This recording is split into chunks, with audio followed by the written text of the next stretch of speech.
Turn पर सीधा सीधा इसका रिलेशन ट्रांसफॉर्मेशन रेशो का बाइंडिंग के टर्न से रिलेशन है। जैसे कि एक ये वायर है, इस वायर को अगर इस तरह हमने मोड़ दिया तो ये क्या हो गया, वन टर्न। अगर इसी वायर को इस तरह हमने मोड़ा तो ये हो गया कॉइल। ये सब तो बेसिक समझ रहे होंगे आप लोग। टर्न क्या है, एक वायर को हमने, इसको हम टर्न बोलेंगे, इसको क्या बोलेंगे हम, कॉइल। हिंदी के बात करेंगे तो इसका हिंदी होता है कुंडलन, और टर्न का हिंदी अगर बात करेंगे तो इसका पार्स बोलते हैं। तो ये सब तो बेसिक चीज था। एक टर्न क्या है समझ में आ गया होगा। एक टर्न इसको बोल सकते हैं, अगर टर्नों की समूह को कॉइल बोला जाता है। जो कि एक से अधिक टर्न होगा वो कॉइल कहलाएगा। अब चलते हैं मेन पॉइंट पर। ये तो रिलेशन था ट्रांसफॉर्मेशन रेशो का, डायरेक्ट जो रिलेशन इसका था वाइंडिंग टर्न से। अब आ जाते हैं हम थोड़ा सा इसके कंस्ट्रक्शन पर। आपको दिख रहा होगा एक सिंपल जो है सिंबॉलिक रूप में हमने ट्रांसफार्मर को ड्रॉ किया है, और इससे पहले ये सब चीज पढ़ भी चुके हैं हम लोग। ये प्राइमरी वाइंडिंग है और इसको अगर बोलेंगे तो सेकेंडरी वाइंडिंग। यानी प्राइमरी वाइंडिंग को N1 भी क्या हो रहा है,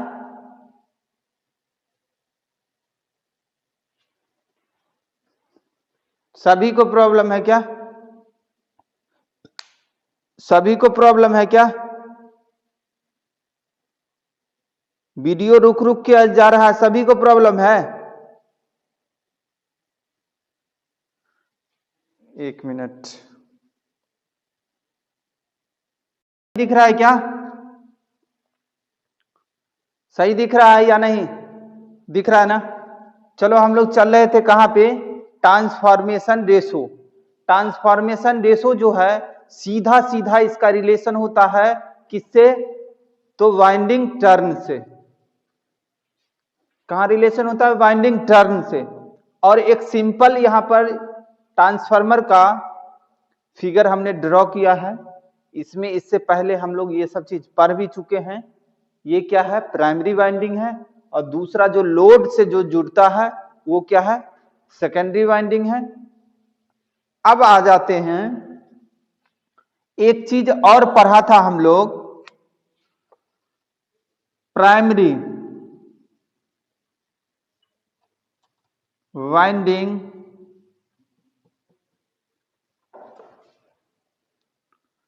प्रति टर्न, या प्राइमरी वाइंडिंग एंड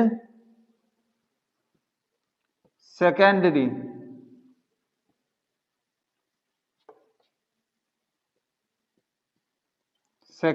वाइंडिंग, यानी दोनों साइड कह सकते हैं, दोनों साइड प्रति टर्न, यानी प्रति टर्न का अर्थ है टर्न प्रति बोल्ट बराबर होते हैं।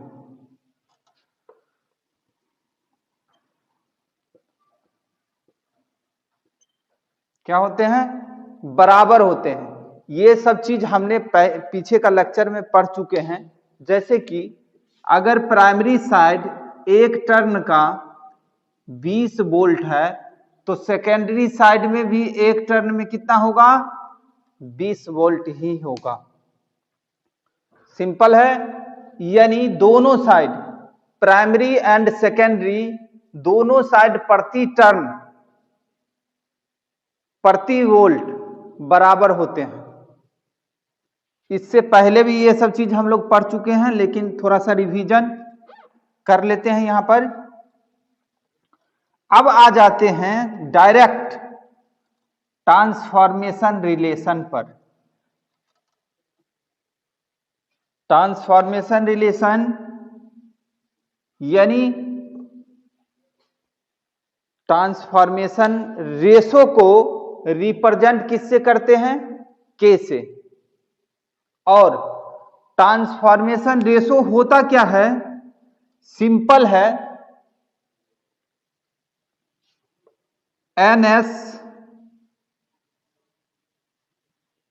और NP का अनुपात ट्रांसफॉर्मेशन रेशो कहलाता है। सिंपल, कोई थ्योरी लिखने की जरूरत नहीं है, सिर्फ इसको याद रखना। किसको याद रखना है? इसको। NS by NP। NP क्या है? NP है मेरा प्राइमरी टर्न, और NS है क्या? Secondary turn. अगर ट्रांसफॉर्मेशन रेशो की बात की जाएगी तो ट्रांसफॉर्मेशन रेशो सीधा सीधा दिमाग में रखना है एक चीज, ट्रांसफॉर्मेशन रेशो को रिप्रेजेंट करते हैं के से, और इसको अगर परिभाषित किया जाए तो सीधा कर सकते हैं सेकेंडरी वाइंडिंग टर्न और प्राइमरी वाइंडिंग टर्न का अनुपात ट्रांसफॉर्मेशन रेशो कहलाता है। सिंपल। और इस फार्मूला को आपको याद रखना है। थोड़ा सा हम इसको इधर लिखते हैं। के क्या है? Transformation ratio.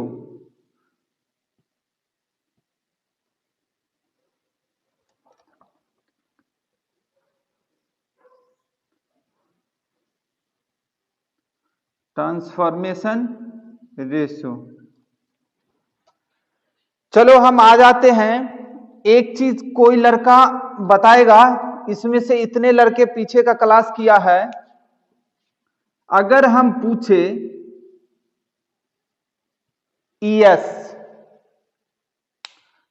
पीछे हम इससे पीछे का क्लास में पढ़े थे EMF समीकरण। EMF समीकरण में हमने पढ़ाया था EP और ES। कोई बताएगा EP बराबर या ES बराबर क्या होता है? कोई नहीं? इसका मतलब आप लोग वीडियो भी नहीं देखते हो, नहीं पढ़ते हो। 4.445 FNS। पीछे के लेक्चर में हमने EMF समीकरण में इसको पढ़ा था। पढ़ा था कि नहीं? पढ़ा था ना? अब आ जाते हैं डायरेक्टली। ये वैल्यू जो है, इंडिया का फ्रीक्वेंसी कितना होता है? 50 हर्ट्ज। और 4.445 m क्या था? मैक्सिमम फ्लक्स था। F क्या था? फ्रीक्वेंसी था। NS क्या था? टर्न, यानी नंबर ऑफ टर्न, यानी सेकेंडरी टर्न। ये वैल्यू जो है 4.445 मैक्सिमम F जो है क्या है? कांस्टेंट है। मतलब ये वैल्यू जो है ना, चेंज नहीं हो सकता, ये फिक्स है। ये प्राइमरी साइड भी क्या है? प्राइमरी साइड भी वही होगा, 4.445 m F और NP।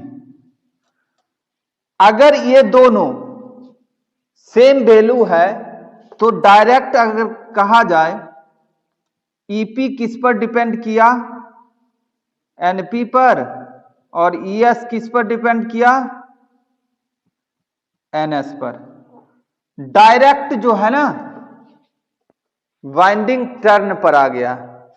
अब इसी चीज को अगर हमने ट्रांसफॉर्मेशन रेशो निकाला है, यहां पर ट्रांसफॉर्मेशन रेशो के से रिप्रेजेंट करते हैं, और इसका सिंपल परिभाषा है सेकेंडरी टर्न और प्राइमरी टर्न का अनुपात ट्रांसफॉर्मेशन रेशो कहलाता है। सिंपल। इस चीज को हम यहां पर एनएस और एनपी है, यहां पर इसको लिख सकते हैं के बराबर एनएस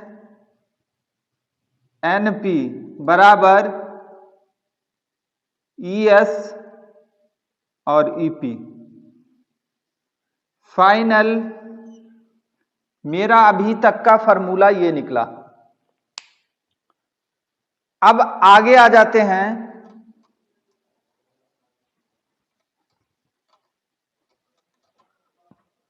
ये वैल्यू तो आपको याद होगा और याद रखना है हर समय। ईपी बराबर 4.44 m एफ और NP.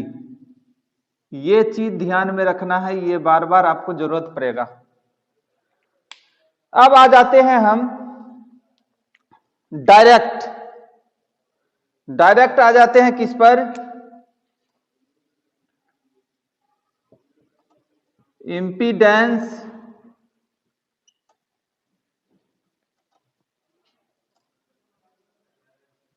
Ratio of a transformer.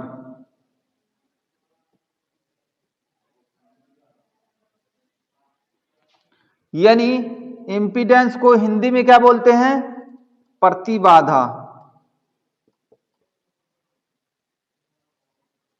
Direct हम यहां पर आएंगे और थोड़ा सा हम लेके चलेंगे कहां पर? एसी थ्योरी में। आपको याद होगा ये वाइंडिंग है,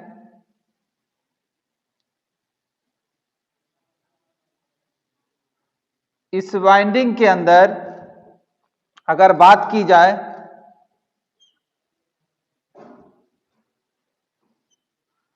ये क्या है?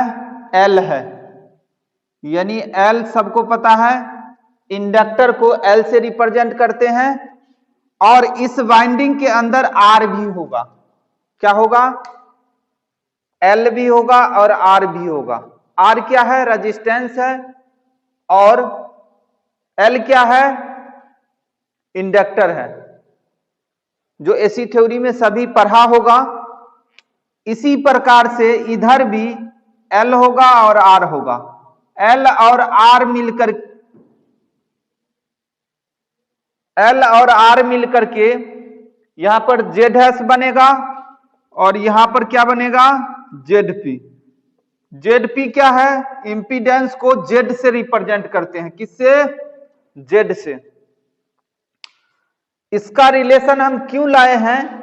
अभी हमारी फार्मूला की जरूरत होगी इंपीडेंस का भी, यानी impedance ratio of a transformer, इसका भी जरूरत पड़ेगा। ये समझ चुके होंगे, और जो लोग नहीं समझे होंगे तो बाद में ये समझ में आ जाएगा। जब हम इसका इंपीडेंस सर्किट पढ़ेंगे ना इसके अंदर, तो ये भी चीज समझ में आ जाएगा।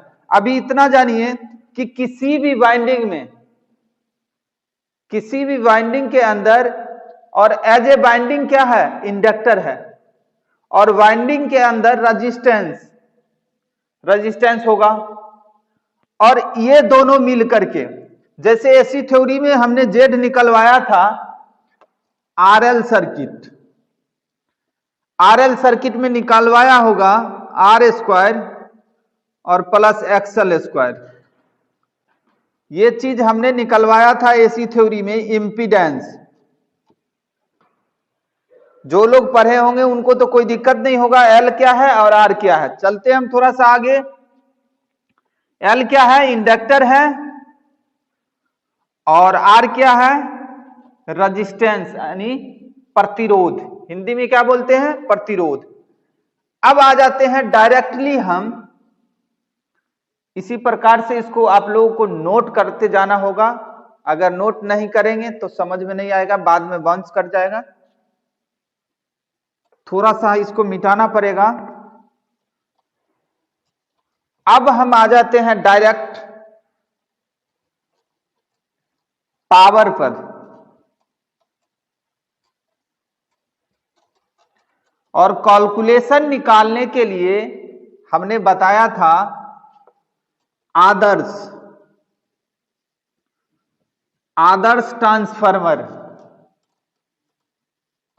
ट्रांसफार्मर हमने बताया था। आदर्श ट्रांसफार्मर का अर्थ हुआ कि इसके अंदर किसी प्रकार की लॉसेस नहीं होगा, यानी लॉसेस का मान 0 माना जाएगा। फर्स्ट लेक्चर में हम आदर्श ट्रांसफार्मर के बारे में भी बताया था। रिलक्टेंस जो है कैसे इसका शून्य होगा और चुंबकशीलता का वैल्यू कैसे बढ़ेगा, सारा चीज हमने पढ़ाया था। और पीछे का जितना लेक्चर होता है ना, आगे चल करके उसका रिलेशन होते जाता है आगे चल के। तो ये ध्यान में रखना है, आदर्श ट्रांसफार्मर हमने इसको माना है कैलकुलेशन निकालने के लिए। आ जाते हैं पीपी बराबर पीएस। समझना, पीपी क्या है? इसको या तो लिख सकते हैं P1 भी लिख सकते हैं, P1 बराबर P2 भी लिख सकते हैं, कोई दिक्कत नहीं है। हमने लिखा है PP और PS। PP क्या है? प्राइमरी पावर, और PS क्या है? Secondary power. अब आ जाते हैं हम जो अभी रिलेशन आपको बताए थे RL, ये दोनों मिलके जो Z आया था मेरा, क्या आया था? Z। और Z क्या है? इंपीडेंस है, हिंदी में इसको बोला जाएगा क्या? प्रतिबाधा। ठीक है, बाद में इसको हम समझाएंगे, अभी इसको समझना है। इंपीडेंस को रिप्रेजेंट किससे करते हैं? Z से। आ जाते हैं, और बार बार हम कहते आए हैं कोई भी त्रिकोण हम बताते हैं अगर, तो उसको दिमाग में रखना है। देखो जी, एक त्रिकोण हम बना दिया यहां पर P बराबर V इंटू आई, और दूसरा त्रिकोण हम बनाया V बराबर I इंटू आर। यहां पर अगर P का वैल्यू निकालेंगे तो P बराबर हो जाएगा V इंटू आई, और यहां पर V का वैल्यू निकालेंगे तो I इंटू आर। यहां तक सबको समझ में आता होगा। अब आ जाते हैं हम इसका P पावर। अगर V का वैल्यू, अगर ये V का वैल्यू हम यहां पे पुट कर दें, P बराबर I इंटू आर, और एक I ये है, ये हमने पुट कर दिया, तो हमें फाइनल यहां पर प्राप्त हो गया P बराबर I स्क्वायर इंटू आर।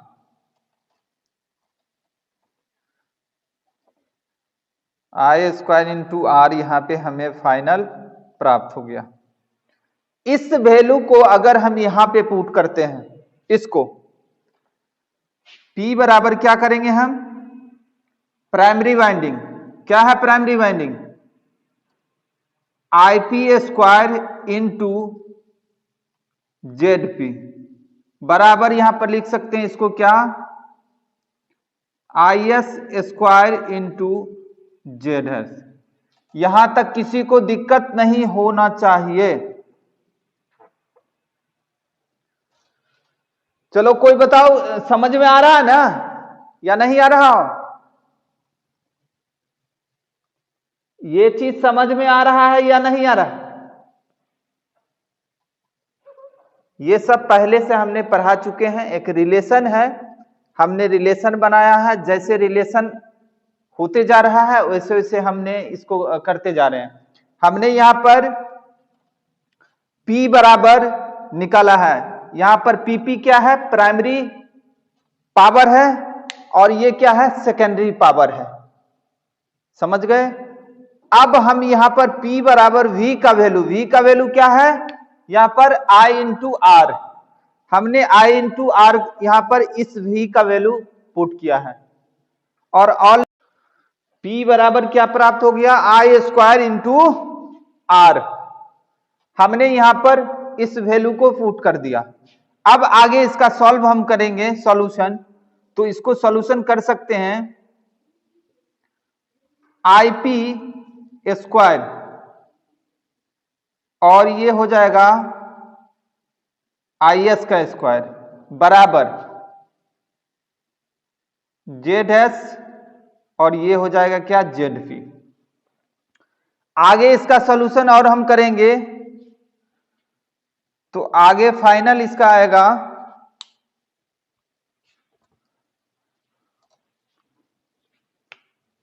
या यहीं पे कर देते हैं, IP बट्टे IS बराबर ZS बट्टे ZP, और ये जो हो जाएगा, ये स्क्वायर हटेगा यहां से, तो इसके ऊपर रूट चढ़ जाएगा। अब आ जाते हैं इस फॉर्मूला को हम लेके फाइनली यहां पे आते हैं, यहां पर फाइनली हम लेके आते हैं K बराबर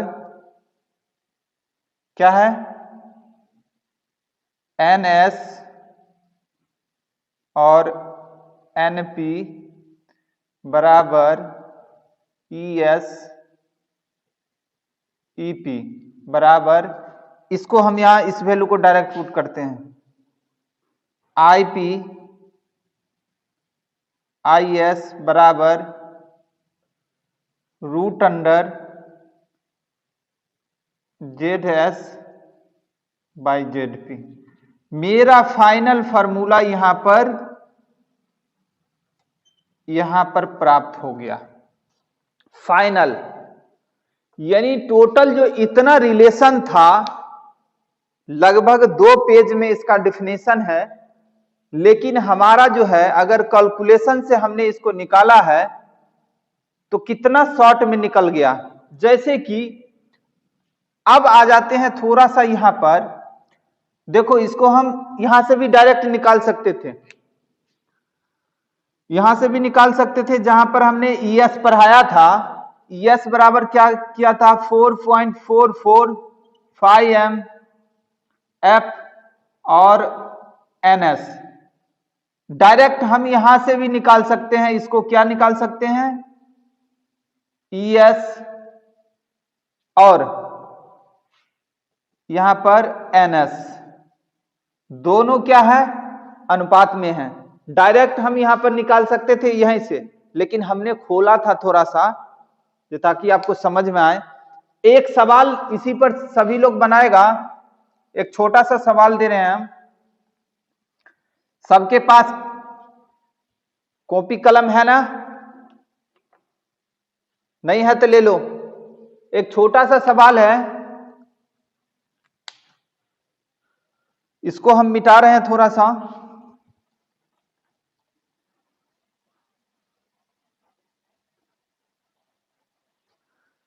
छोटा सा सवाल क्या है, अगर NS का वैल्यू 20 है और NP का वैल्यू 10 है और E1 का वैल्यू 100 है, तो E2 क्या होगा। इसको N2 हम लिख देते हैं, इसको N1 लिख देते हैं। जल्दी निकाल के बताओ तो ये N2 का वैल्यू इतना है, N1 का वैल्यू इतना है और E1 का वैल्यू इतना है, तो E2 का वैल्यू क्या होगा, जल्दी बताओ।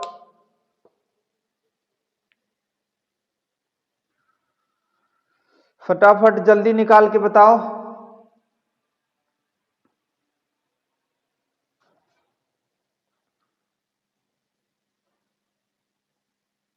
निकाल रहा है सब या नहीं निकाल रहा है,